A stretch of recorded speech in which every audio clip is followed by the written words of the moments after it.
Ada beberapa goal yang kita akan capai pada siang hari ini.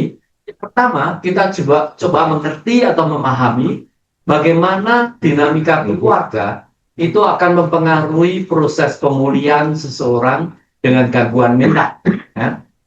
Dalam dunia psikologi itu ada beberapa pendekatan. Kalau orang mengalami mental illness, itu biasanya mereka consider pada gerakan yang pertama, problemnya adalah pada orangnya, individunya.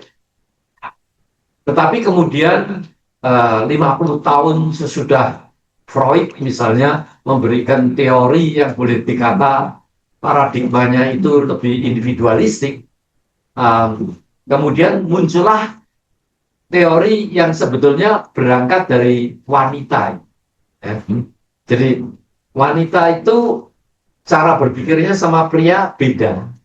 Karena wanita atau pria, dia pergumulannya untuk menjadi dewasa atau menjadi lebih sehat, begitu tidak tergantung orang lain, ya, sehingga dia bisa mandiri.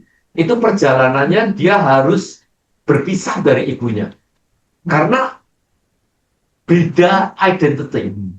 Ya, jadi seorang pria itu tadi kan mulainya siang, jadi beresnya meninggalkan siang. ibunya dan meniru tingkah laku bapaknya supaya dia menjadi pria sejati. Nah, perjalanan teoritisnya begitu. Sehingga tidak heran kalau saudara tergantung sama orang lain dan sebagainya, itu dianggap sampai hari ini goal daripada terapi, goal untuk menolong orang supaya sehat, itu adalah menjadi mandiri. Ya, mandiri, sendiri, lonely, kemudian bunuh diri. itu perjalanan laki-laki begitu. Makanya jelas itu wanita pria itu kalau ditinggal mati istrinya, dia cepat mati kalau nggak kawin lagi. Ya. Tapi istri beda, saudara. Ya, istri itu untuk menjadi seorang wanita, dia harus berhubungan dengan ibunya. Dia mengidentifikasi dirinya pada ibunya.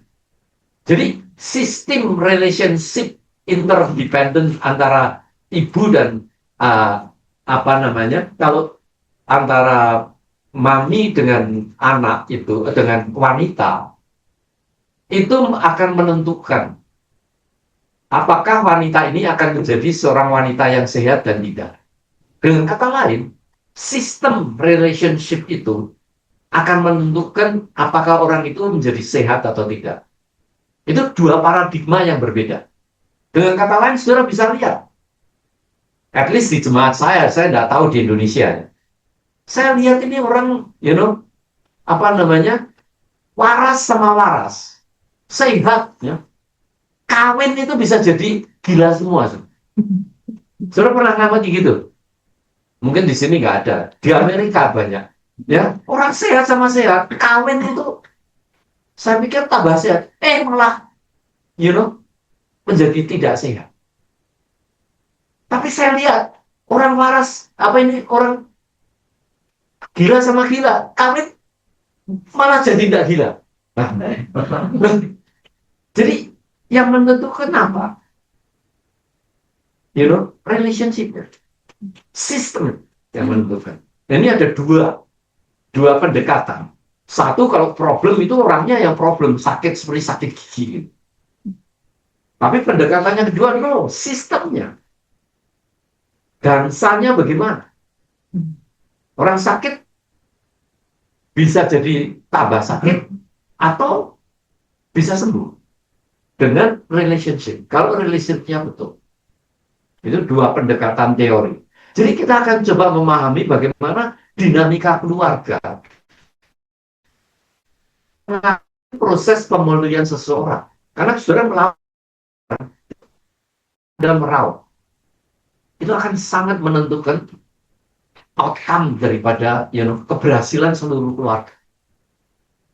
Mengenai pola komunikasi keluarga yang membantu maupun menghambat penyembuhan. Ya. Kemudian kita coba mengidentifikasi pengaruh pola asuh dan trauma lintas generasi terhadap kesehatan mental keluarga. Karena pencak silatnya, cara kita berinteraksi dengan orang, itu asalnya dari keluarga asal. Saya dari lahir ditrain dengan gaya tertentu.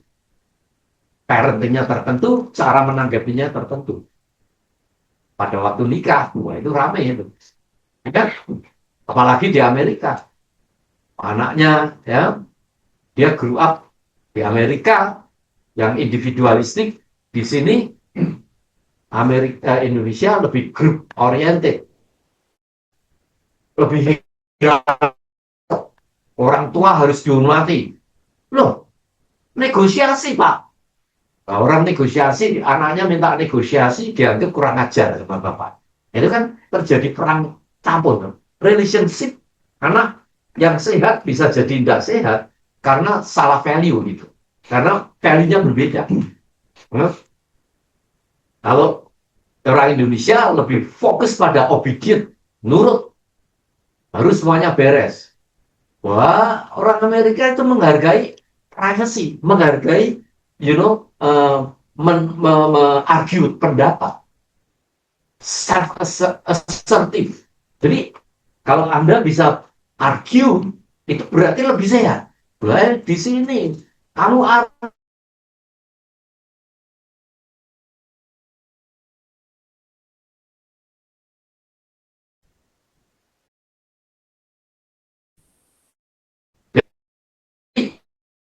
nilai-nilai masa lalu kita apa? Tentunya tidak bisa mendalam, tetapi bisa at least saudara mengenal bahwa kita itu punya gaya, ya, pencak silat yang berbeda di dalam berinteraksi dengan orang lain, dengan, ya, istri atau suami dan sebagainya. Kemudian kita berusaha juga mengembangkan keterampilan komunikasi praktis, ya, small thing, untuk mendampingi orang yang mengalami gangguan mental. Caranya bagaimana? Waktu mami saya mengalami gangguan mental, itu, mami harus gini, mami harus gitu, tambah frustasi. Dia cuma bilang, jangan keras-keras, polisi mau datang. Mumet, saudara. Nggak bisa. Jadi curiga yang nggak bisa diketuk. Sampai ada anak jalan gitu, dikira anaknya papi saya. Katanya ini anak-anak tetangga.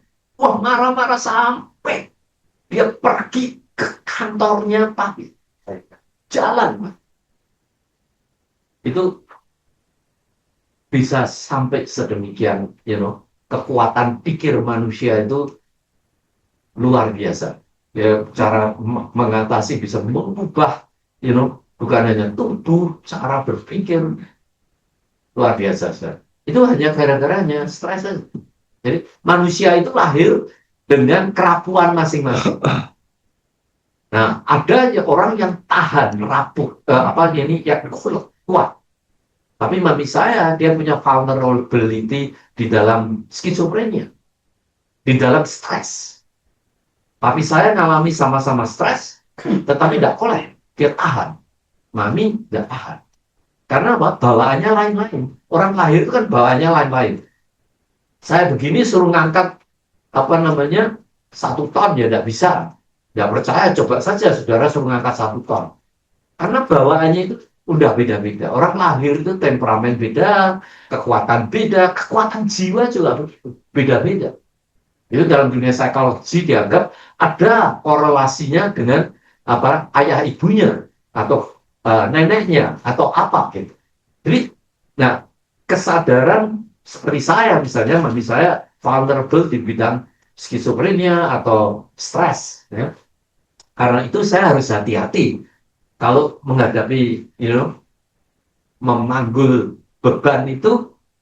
Kalau terlalu berat, ya kita harus tahu lah kekuatan kita. Bahwa saya punya vulnerability di sini. Kalau saya mulai depressed atau anxiety yang saya nggak bisa kontrol misalnya, saya harus minta bantuan orang. Bicara, ngomong, counseling, helpful. Jadi saya bisa tahu keadaan saya. Karena dari riset-riset yang ada, memang tiap orang itu punya vulnerability yang berbeda-beda, kerapuan yang berbeda-beda. Ada yang ulet, ada yang kuat, ada yang tidak kuat. Jadi kita akan coba mengembangkan keterampilan komunikasi praktis untuk mendampingi orang yang mengalami gangguan mental. Di samping kita lihat latar belakang keluarga kita. Menjaga kesehatan mental caregiver sehingga dapat mendampingi dengan kasih tanpa mengalami burnout. Kalau saudara tidak kuat, ya, pada waktu kita menghadapi badai yang demikian itu, waktu itu papi dan saya memutuskan untuk merawat mami. Sementara 7 adik saya itu difokuskan supaya mereka tetap bisa sekolah dengan baik. Saya totally giliran. Kalau sudah tidak kuat, saya pergi ke Ungaran Bukit Doa. Saya berdoa. Ya. Nanti saya kembali lagi. Karena itu hampir 24 jam. Sewaktu-waktu kadang-kadang tengah malam bangun. Ya. Jadi tidak gampang, saudara. Tapi kita coba juga menjaga kesehatan mental caregiver, ya, orang yang merawat. Pada waktu ini nanti pagi besok, ya, jam 2 pagi saya terbang ke luar negeri. Ya. Nah, di situ saudaraku, saya selalu itu pilotnya itu pramugarinya dia cerita gitu. Kalau nanti pesawatnya jeblok atau bagaimana ya jangan didoakan ya. itu nanti secara otomatis itu oksigennya akan turun sendiri. Sebelum orang menolong orang lain, kamu harus masukkan oksigen itu ke mulutmu dulu baru kamu tolong orang lain. Jangan sekali-kali kamu tolong orang lain sementara oksigennya itu tidak di sini. Lah kalau saudara sudah burn out, saudara sendiri setengah mati, ya cari pertolongan orang lain. Gitu. Jadi jangan kuat-kuat terus jeblek. Nah ini menjeblek semua. Ya. Jadi kita perlu menjaga kesehatan diri sendiri sehingga dapat mendampingi dengan kasih tanpa mengalami kelelahan emosional, kelelahan menjadi sinis, rasanya tidak ada meaning of life, kemudian juga nanti tidak menjadi efektif. Itu 3 tanda kalau saudara mengalami burnout. Emotional exhaustion, kemudian hidupnya menjadi rasanya itu kerja nggak ada artinya, sinis, terus kerja setengah mati ini apa, nggak masuk hidup suruh merawat orang sakit aja misalnya. Nah ini sudah tanda-tanda mental exhaustion. Kemudian juga produktivitasnya, hasilnya juga tidak bagus. Nah ini perlu istirahat. Makanya Tuhan memberi ada hari ke-7 istirahat. Jadi kita akan berusaha bersama-sama menelusuri peran keluarga dalam pemulihan kesehatan, bagaimana dan ini semacam panduan singkat berbasis bukti untuk memahami, mendukung dan menyembuhkan bersama untuk profesional kesehatan mental sebagai fasilitator dan juga mungkin sebagai anggota keluarga. Yang pertama, ya, ketika satu orang sakit, seluruh keluarga itu berubah. Sistem berubah. Seperti, kalau tiap anggota keluarga itu punya peran. Nah, kalau peran ini seperti saudara main wayang gitu aja. Kalau perannya hilang satu, story-nya bisa berubah semua. Ya, siapa ini yang menggantikan? Siapa ini pemimpinnya? Ya. Seperti mami saya kolab. Rumah tangga siapa yang masak? Biasa mami. Siapa yang cuci? Cuci-cuci. Mau kerja. Nah, saudaraku, satu orang sakit itu akan ramify ke seluruh sistem keluarga. Bahkan bukan hanya sistem keluarga. Sistem pekerjaan dipengaruhi. Komunitas bisa dipengaruhi. Dunia bisa dipengaruhi. Ya, dalam riset jelas malah dikatakan begini. Namanya orang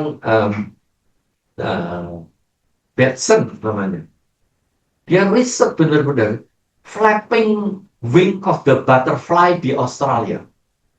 Itu apa? Goyangnya kupu-kupu. Itu ternyata mempengaruhi weather di Amerika. Riset itu debu Sahara itu di Afrika itu ternyata mempengaruhi kehidupan hutan di Amazon. Itu ada risetnya, saudara. Jadi demikian juga dengan sistem di dunia ini. Kita ini saling kait-mengkait. Saling kait-mengkait. Saudara lihat kan? Presiden Trump kentut aja. Itu seluruh dunia bisa kacau balik. Gak percaya? Betul. Ada bang, waktu dia bawa Jensen Huang mau ke China, ya, dulunya dirahasiakan, dia nggak akan ikut. Saudara tahu, dia diumumkan itu terakhir nggak diumumkan, Jensen Huang tahu-tahu naik aja, gitu, suruh ikut perang. Dan saudara tahu, waktu itu Trump pasang duitnya, manajer-manajernya, dia beli Nvidia, stoknya. Jadi beli banyak sekali. Begitu Jensen Huang naik ikut ke China, stoknya naik, cuk, dulunya kan ambles, cuk, langsung dijual. Itu bisa direkodnya diperlihatkan 3 billion US dollar gara-gara Donald Trump ngajak itu. 3 billion US dollar dia dapat keuntungan si Presiden Trump itu waktu ngajak Jensen Huang ke sana. Dan bayangkan, ini benar-benar kenyataan. Bisa di-trace karena dia harus report itunya. Dananya berapa. Kalau ditanya, aku nggak ngerti manajerku singan. Kan informasi diberikan lebih dulu. Ya. Jadi, saudara, berdasarkan teori family system theory, tidak ada anggota keluarga yang hidup sendiri. Kita nggak bisa. Ya, apakah sehat, apa sakit, kita itu saling mempengaruhi. Jadi, mau tidak mau, yang kita bisa lakukan adalah meresponi dengan cara yang lebih baik. Ya. Kita tidak bisa, mencegah kadang-kadang. Ya. Kalau burung merpati itu nelek, ya. Nelek itu buang kotoran di kepala saudara. Ya.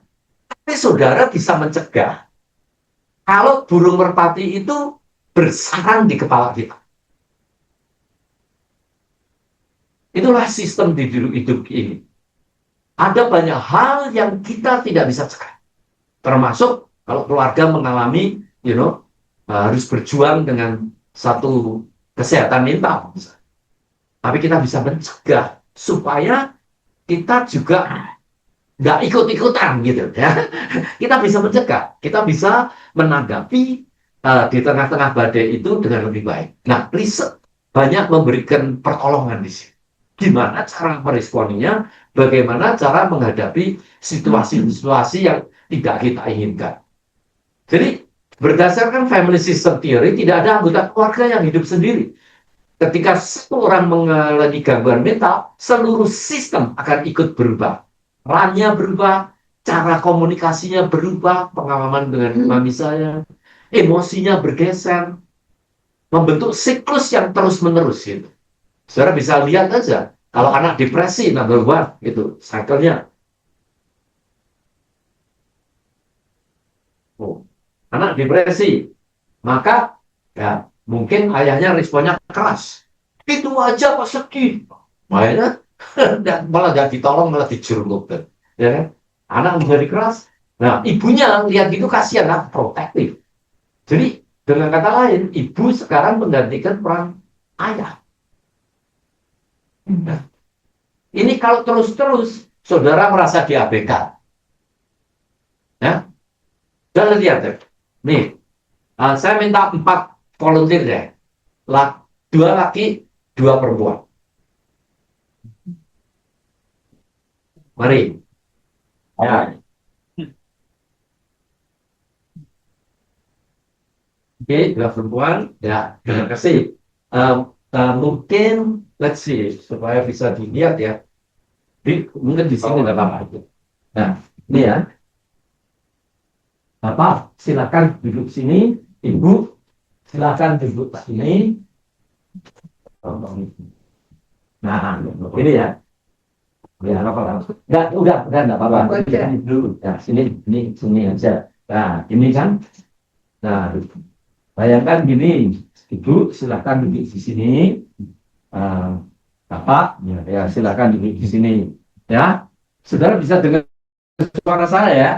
Ya. Udah ya. Nah, ini, Pak, ini cuman ilustrasi saja ya, jangan dilakukan sungguh-sungguh ya. Ini sudah kita kasih garis dulu ya. Ya. apapun yang terjadi, Bapak tidak boleh melakukan apa yang saya katakan. Ya, amin. Nah, bayangkan, Bapak ini seorang single, oke? Single available, ya kan?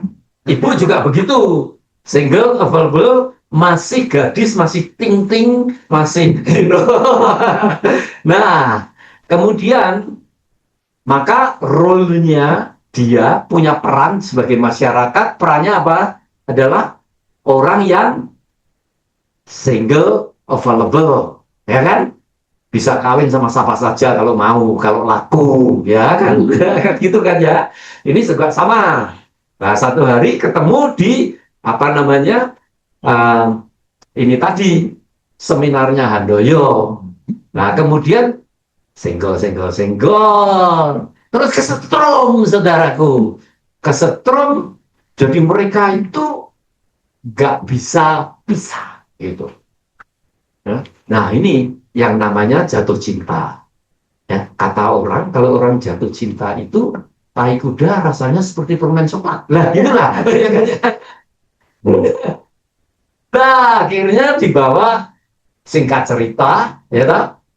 Bawa ke pendeta, gitu. Nah, akhirnya saya berkati, ya, saya berkata, based on the authority of the state and the authority of God, I pronounce you, bahasa Indonesia ini apa ini? Pronounce you husband and wife, ya.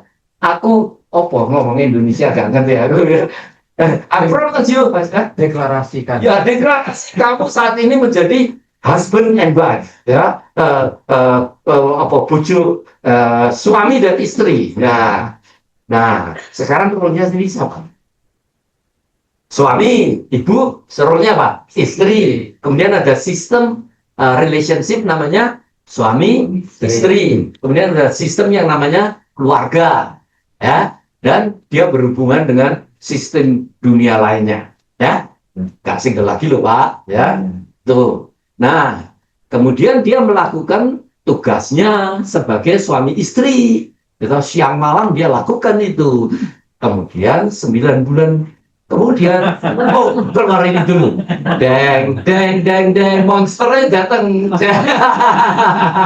Monsternya duduk dia, Pak, baby, gitu ya. Nah, sekarang lihat sistemnya berapa nih? Ini namanya Pak? Ya, suami, betul. Suami, apalagi? Bapak. Ya, punya dua role. Kalau dia kerja tuh Pak, tambah role lagi. Ya, nggak tahu apalah, kustodian, direktur, ini role lagi ya. Kemudian hubungannya apa? Istri sama, ya, suami, istri. Kemudian apa ini? Hubungannya apa ini? Bapak, anak apa ini? Dicek dulu. Anak apa? Anak laki. Anak laki, ya. Jadi kalau ibu, suami, istri, kemudian anak apa? Anak laki, ya. Wah, mereka senang sekali. Kemudian langsung tancap gas. 1-2 tahun lagi, Nah, sekarang saudara lihat sistemnya apa ini? Suami, istri, kemudian Bapak, anak, Bapak, son, ya, father, son, and then mother, son, mother, daughter, sibling, terus keluarga, ya. Jadi mereka punya posisi hierarki yang berbeda-beda, hak yang berbeda-beda, cara komunikasinya juga masing-masing beda, ya. Nah, satu hari ini apa namanya? Si anak ini stres, ya, anaknya stres aku, bapaknya ngamuk, wah, si ibu kan coba melindungi, ayo ibu sampai situ, ayo ibu dilindungi kan, ini anaknya, wah, ayo, ini jejernya kan, bapaknya kan gini, wah, terus marah-marah, marah-marah, ya. Ini ibunya kan juga ngomong, wis, papimu itu baru gila. Kan gini kan? Ya, coba. Ya, baru gila. orang kayak gitu, anak sedang sakit malah begitu kan, maka kan, ayo, Broto Yudo tuh, gue ini juga mangkel, anak begitu kan, panggil sekali lagi, nih, sini nih, lihat tuh, bapakmu tuh lihat tuh, gue tuh, bapaknya dikeroyok, ya, keroyok, dia mumet ya, wah gimana ya, sekarang dia, stres, dia lari dia, stres, terus lari situ, ambil komputer, Facebookan, pegangan Facebook ini, pegangan Facebook, mari, ya, wah lihat toh bapakmu tuh malah ditinggal pergi, Facebook terus masuk area, ya, karena stres dia mau menghibur diri gitu, ya. Nah sekarang pertanyaannya, siapa suami, siapa istri? Istri ini, suaminya mana? Ini legally, psychologically mana? Yang menggantikan peran suami ibu.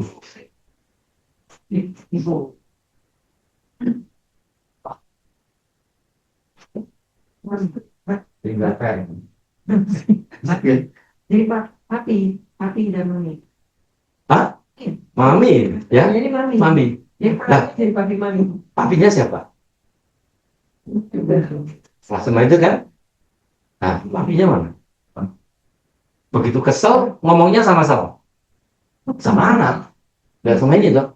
Harusnya suami istri kalau kesel, no problem, harusnya kan ngomong sama suami. Nah, ini suaminya jadi siapa? Anak jadi suami.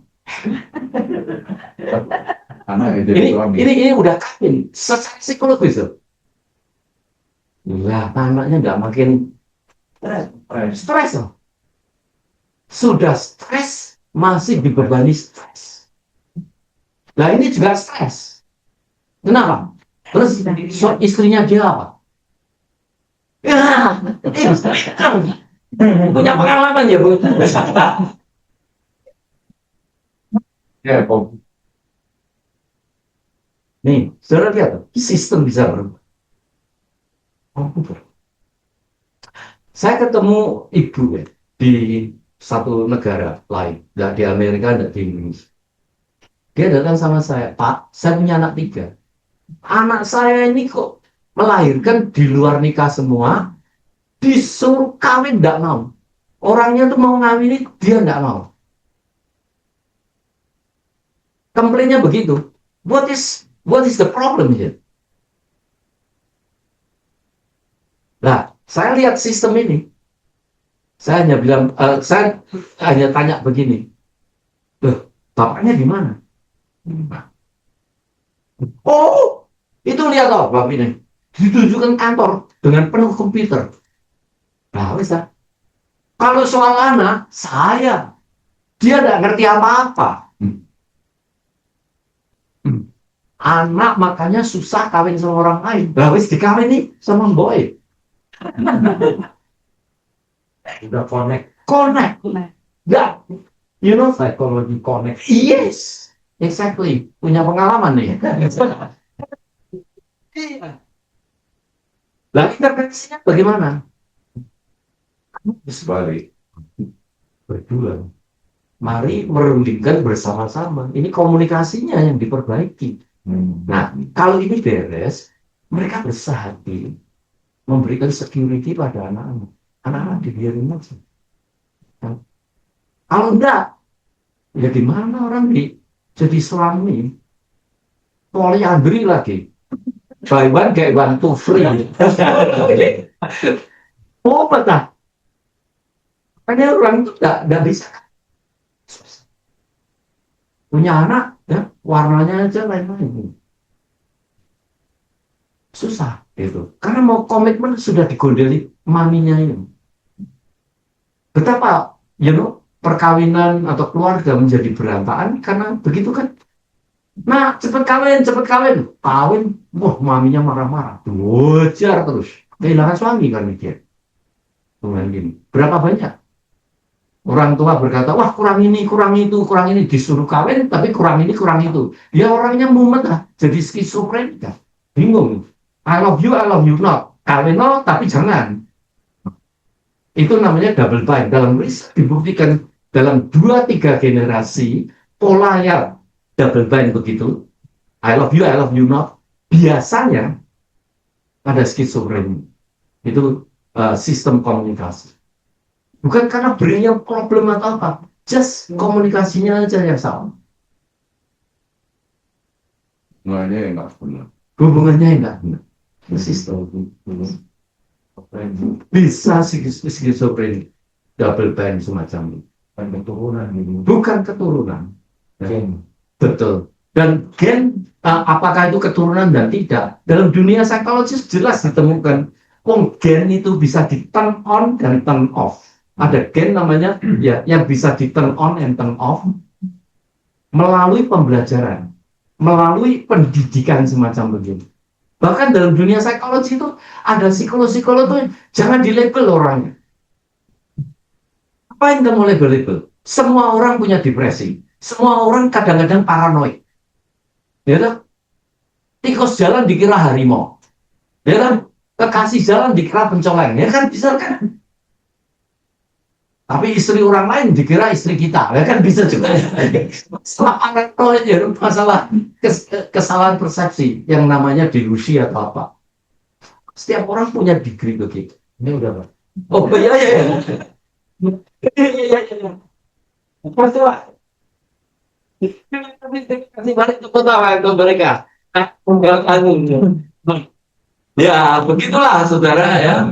Jadi sistem keluarga.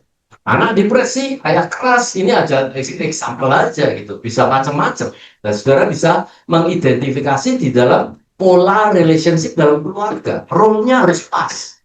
Tanggung jawabnya itu harus pas. Dengan nilai-nilai komitmen yang sudah diberikan. Anak harus jadi anak, bapak harus jadi bapak, dan dengan demikian kalau itu susah, susah, nah itu yang perlu diintervensi, itu yang perlu diperbaiki. Dalam hal case mami saya itu stres berat, yang kehilangan uang. Nah itu yang ditolong, didampingi, dikasihi, dibuat environment yang feel okay. Dia rasa aman, rasa safe, sembuh. Ya.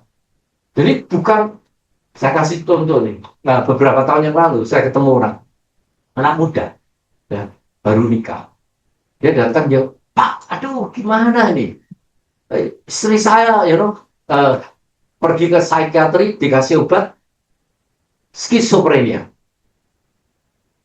Nah, gimana dia? Waduh, rasanya seperti itu, ya. Nah, saya tanya, apa istrimu ini, mengalami gejala yang diidentifikasi, didiagnosa sebagai skizofrenia? Gini Pak, kita ini baru nikah. Kita dari timur sekarang pindah ke pantai barat di California. Nah, kita baru saja ini dapat apartemen. Ini saya sedang cari pekerjaan. Nah, gimana Pak? Tahu-tahu istri saya ya agak delusi, halusinasi, kemudian saya bawa ke psikiatri, langsung kasih obat, diagnosa skizofrenia. Gimana ini? Baru nikah keadaan begini. Apa yang saya lakukan? Coba pikirin. Jangan kamu pikirkan dah. You okay, you're not schizophrenia. Just enjoy your honeymoon. Saya bilang gitu. Hah? Enggak sakit? Enggak. Enjoy your honeymoon. Lu kok bisa? Kalian stres. Kamu lihat. Kamu nikah. Itu menurut ukuran Reihi, stres levelnya itu 50 dari 100. Kalau Anda pasangannya mati, pasangan yang dicintai. Pasangan yang dibenci ya mati, syukur ya. Pasangan yang dicintai itu paling top 100 level. Mati 100 level stresnya. Kawin itu 50. Dia hilang pekerjaan, pindah ke tempat lain, cari kerjaan. Wah, itu stresnya lebih dari 50. Wis 100 lebih mentok. Nah, belum lagi adjustment dengan pasangan baru ini. Amin itu stres. Nggak percaya coba tanya pengalaman saya. Sebenarnya itu memang enak, tapi sebelum itu sebenarnya ya. Nah, kemudian apa? Jadi stres level mereka berat. Kemungkinan besar si ibu ini dia vulnerable, rapuh dengan stres.